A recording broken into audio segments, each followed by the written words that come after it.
आगे क्या प्लान है? यहाँ पे रहना है, वापस जाना है? प्लानिंग, फ्यूचर प्लानिंग क्या है? फ्यूचर प्लानिंग ये है कि मतलब यहाँ पे भी रहना है और मुझे कोई रुकावट नहीं है, मैं तो कहीं भी जा सकते हैं हम लोग, कोई मैं फिक्स तो नहीं हूँ ना। नमस्कार, स्वागत है आपका। मैं हूं आपके साथ रोहित पुनेठा। अभी जो आपने बयान सुना, सिर्फ 10 सेकंड के इस बयान ने, जो अंजू ने ये बयान दिया है 10 सेकंड का, इस 10 सेकंड के बयान ने बहुत से सवालों को जन्म दे दिया है। और सवाल ये भी है कि क्या अंजू के इस बयान के पीछे, इस स्टेटमेंट के पीछे आईएसआई की कोई खतरनाक साजिश है? क्योंकि अंजू के स्टेटमेंट को सुनकर तो ऐसी ही किसी खतरनाक साजिश की बू साफ तौर पर नजर आ रही है। ये वही अंजू और फातिमा है जो अब से कुछ दिनों पहले तक ये साफ तौर पर कहती थी कि मैं अब कभी भी हिंदुस्तान वापस नहीं आऊंगी, मैं यहीं पर रहूंगी, पाकिस्तान ही मेरा घर है और जो लोग पीछे छूट गए वो छूट गए। ये वही अंजू और फातिमा है जिसने पिछले दिनों अपने पति को भर भर गालियां दी थी। वो ऑडियो भी हमने आपको सुनाया था जिसमें अंजू और पूर्व पति अरविंद के बीच बातचीत हुई थी और उसमें अंजू ने खूब लताड़ा था अरविंद को और कहा था कि अब मैं यहीं रहूंगी, मैं वापस नहीं आऊंगी, तुमको जो करना है करो। और दुनिया भर की गालियां अंजू ने अपने पूर्व पति अरविंद को दी थी और ये साफ तौर पर कहती थी कि अब मैं बिल्कुल भी भारत वापस नहीं आऊंगी। बच्चों की बात करना भूल गई थी, अपने पिता को याद नहीं करती थी, अपने पूर्व पति को याद नहीं करती थी। लेकिन पिछले 2-3 दिनों में जिस तरह से अंजू और फातिमा के सुर बदले हैं, उसने बहुत से सवालों को जन्म दे दिया है। और न सिर्फ अंजू के बल्कि नसरुल्ला के भी सुर बदल गए। वो नसरुल्ला जो कि अभी कुछ दिन पहले, 4 दिन पहले तक ये कह रहा था कि अब अंजू हमेशा पाकिस्तान में रहेगी, बल्कि वीजा एक्सटेंड करा लिया गया था। पहले 2 महीने का वीजा एक्सटेंड कराया गया, उसके बाद उसको एक्सटेंड करा के 1 साल का वीजा एक्सटेंड करा दिया था और कहा था कि अब अंजू यहीं रहेगी और फिर जब पाकिस्तान की नागरिकता उसको मिल जाएगी तो फिर हम दोनों खुशी खुशी यहां पर रहेंगे। लेकिन अब अचानक अंजू के दिल में भारत के लिए प्रेम जाग रहा है। ये जो मैंने अभी अंजू का रिएक्शन आपको सुनाया तो बस एक छोटा सा हिस्सा भर था।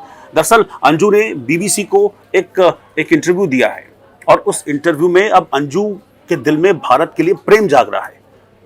अंजू कह रही है कि भारत मेरा देश है, मैं वापस हिंदुस्तान लौटना चाहती हूँ। वो ये कहती है कि मुझे तो अपने बच्चों की याद सता रही है, वो ये कहती है कि मुझे अपने पिता की याद सता रही है, मैं तो यहाँ पर सिर्फ घूमने आई थी, लेकिन अब मैं वापस हिंदुस्तान आना चाहती हूँ।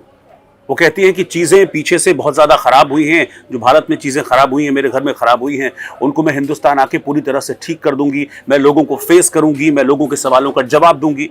तो सवाल यही उठ रहा है कि आखिरकार पिछले 2-3 दिनों में ऐसा क्या हो गया कि वो अंजू और फातिमा जो कि यहाँ से पाकिस्तान गई, उसका पति कहता है कि मुझे नहीं पता था कि वो पाकिस्तान जा रही है, यहाँ से वो वीज़ा लेकर पाकिस्तान चली जाती है, पाकिस्तान जाकर सुर बदल जाते हैं, अंजू से फातिमा बन जाती है, फातिमा से वो नसरुल्ला की बेगम बन जाती है, वहाँ पर लाखों रुपए के तोहफे मिलने लगते हैं, वहाँ पर गिफ्ट मिलते हैं, वहाँ पर घर मिलता है और वो लगातार पाकिस्तान के टेलीविजन चैनल्स को इंटरव्यू देती है। और उसमें जब भी पाकिस्तान के टीवी चैनल्स के इंटरव्यू में अंजू से या फातिमा से भारत को लेकर सवाल किए जाते हैं तो वो अपनी नाक भौं टेढ़ी कर लेती है, भारत के सवाल पर भड़क जाती है, अपने पति को गालियां देती है, बच्चों की बात नहीं करती थी, पिता की बात नहीं करती थी और कहती थी कि पाकिस्तान ही मेरा घर है। तो जो एक्सपर्ट्स हैं वो अचानक से अंजू के स्टेटमेंट्स में जो चेंजेस आए हैं, बहुत फ्रीक्वेंट चेंजेस जो 2-3 दिनों में आए हैं, इसको जो एक्सपर्ट्स एनालाइज कर रहे हैं वो ये कह रहे हैं कि ये ऐसा नहीं है, ये आईएसआई की साजिश है। दरअसल शब्द जो हैं वो आईएसआई के हैं, सिर्फ चेहरा फेस अंजू का है, सिर्फ अंजू उसको कह रही है, लेकिन ये शब्द पीछे से आईएसआई फीड कर रहा है। अब आईएसआई ने अंजू और नसरुल्ला को अपना मोहरा बना लिया है और आईएसआई की ये प्लानिंग है कि वापस अंजू को भारत भेजा जाए ताकि वो अब भारत में रहकर आईएसआई के एजेंट के तौर पर, यानी कि भारत में रहकर पाकिस्तान के एजेंट के तौर पर काम करे।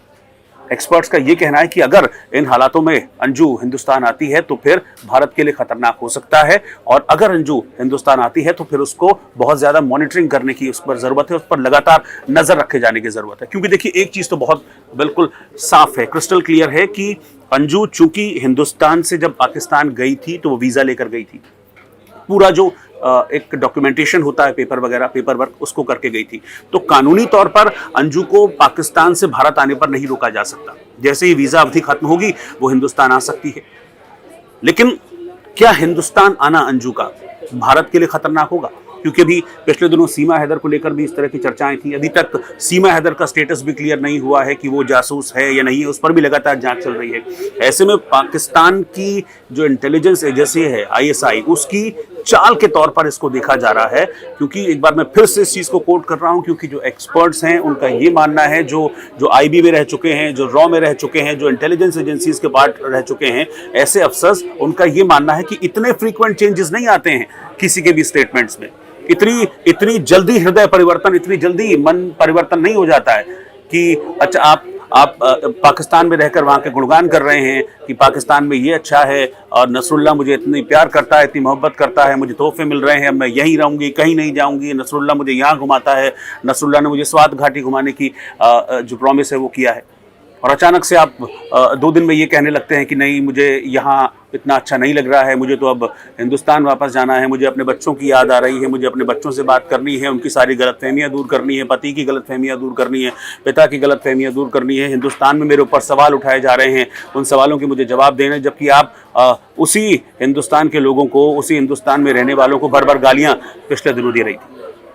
तो जो एक्सपर्ट्स हैं, जो इंटेलिजेंस एजेंसीज के अधिकारी हैं, वो यही कह रहे हैं कि देखिए, लीगली आप रोक नहीं सकते अंजू को हिंदुस्तान आने से, लेकिन अगर वो हिंदुस्तान आती है तो बहुत ज़रूरत होगा कि उसको क्लोजली मॉनिटर किया जाए, उस पर हर पल निगाह रखी जाए, वो किस तरह के मूवमेंट्स उस पर हैं उसको ट्रैक पर रखा जाए, और किस मंशा के साथ अंजू हिंदुस्तान आने की बात कह रही है उस पर भी ट्रैक रखने की ज़रूरत है। क्योंकि हो सकता है कि अंजू अब ISI का मोहरा बन गई हो सकता है कि अंजू आए तो हिंदुस्तान में, लेकिन चूंकि वो पाकिस्तान में फातिमा बन चुकी है तो यहाँ पर फातिमा वाला रोल ही कहीं अदा न करने लगे, और यहाँ के जो ज़रूरी सूचनाएं हैं वो ISI तक पहुँचाकर हिंदुस्तान को नुकसान न करे। आपकी इस पर क्या राय है? जो एक्सपर्ट्स कह रहे हैं कि अंजू भारत के लिए खतरा हो सकती है, अंजू ISI का एक प्लांटेड मोहरा हो सकती है, जिस तरह से वो हिंदुस्तान आने की अपनी ख्वाहिश को जाहिर कर रही है। आपको लगता है कि अंजू अगर हिंदुस्तान आएगी तो वो किसी तरीके से भारत के लिए खतरा साबित हो सकती है? आपको लगता है कि अंजू को अब ISI एक मोहरे के तौर पर इस्तेमाल कर रहा है? आपको लगता है कि अंजू जो फातिमा बन गई है वो और नसरुल्लाह पाकिस्तान की एजेंसी ISI के साथ मिलकर भारत के खिलाफ साजिश रच रहे हैं? आपको लगता है कि अंजू जब हिंदुस्तान में आएगी तो वो एक हिंदुस्तानी के तौर पर नहीं बल्कि पाकिस्तान की जासूस, ISI की जासूस के तौर पर आएगी? जवाब जरूर दीजिएगा। नमस्कार।